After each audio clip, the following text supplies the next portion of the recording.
ವೀಕ್ಷಕರ ನಮಸ್ಕಾರ. ಸಿಎಸ್ಕೆ ವಿರುದ್ಧದ ಪಂದ್ಯಕ್ಕೂ ಮುನ್ನವೇ ಆರ್ಸಿಬಿ ತಂಡಕ್ಕೆ ಬಿಗ್ ಶಾಕ್.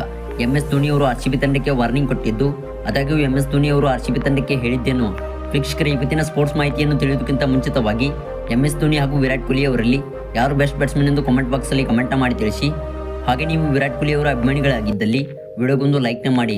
ವೀಕ್ಷಕರ ಐಪಿಎಲ್ ಪಂದ್ಯಾವಳಿಯ 68ನೇ ಪಂದ್ಯದಲ್ಲಿ ರಾಯಲ್ ಚಾಲೆಂಜರ್ಸ್ ಬೆಂಗಳೂರು ತಂಡ ಹಾಗೂ ಚೆನ್ನೈ ತಂಡವು ಮುಖಾಮುಖಿಯಾಗುತ್ತಿದ್ದು, ಈ ಒಂದು ಪಂದ್ಯದಲ್ಲಿ ಆರ್ಸಿಬಿ ಹಾಗೂ ಸಿಎಸ್ಕೆ ತಂಡಕ್ಕೆ ಮಾಡುವಿಲ್ಲವೇ ಮಡಿ ಪಂದ್ಯವಾಗಿದೆಯಾ? ಒಂದು ವೀಕ್ಷಕರೇ, ಇನ್ನು ಆರ್ಸಿಬಿ ತಂಡ ಕ್ವಾಲಿಫೈ ಆಗಬೇಕಾದರೆ ಸಿಎಸ್ಕೆ ವಿರುದ್ಧದ ಪಂದ್ಯದಲ್ಲಿ 18 ರನ್ಗಳ ಭಾರಿ ಜಯವನ್ನು ಸಾಧಿಸಬೇಕು. ಅದೇ ರೀತಿ ಸಿಎಸ್ಕೆ ತಂಡವು 1 ರನ್ಗಳಿಂದ ಜಯ ಸಾಧಿಸಿದರೂ ಕೂಡ ಕ್ವಾಲಿಫೈ ಆಗಬಹುದು.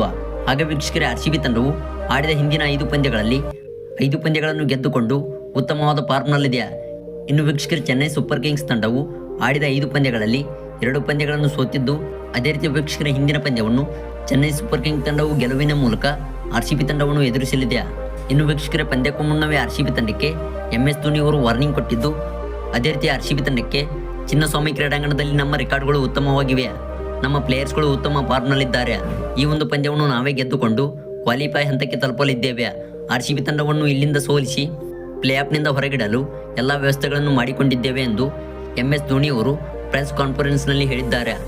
ವೀಕ್ಷಕರೇ, ನಿಮ್ಮ ಪ್ರಕಾರ ಈ ಒಂದು ಪಂದ್ಯದಲ್ಲಿ ಯಾವ ತಂಡವು ಗೆದ್ದು ಬೀಗಲಿದೆ ಎಂಬುದನ್ನು ದಯವಿಟ್ಟು ಕಮೆಂಟ್ ಬಾಕ್ಸಲ್ಲಿ ಕಮೆಂಟ್ ಮಾಡಿ ತಿಳಿಸಿ. ಹಾಗೆ ವಿಡಿಯೋ ಇಷ್ಟವಾಗಿದ್ದಲ್ಲಿ ಲೈಕ್ನ ಮಾಡಿ, ಹಾಗೆ ನಮ್ಮ ಚಾನಲ್ನ ಸಬ್ಸ್ಕ್ರೈಬ್ನ ಮಾಡಿಕೊಳ್ಳಿ.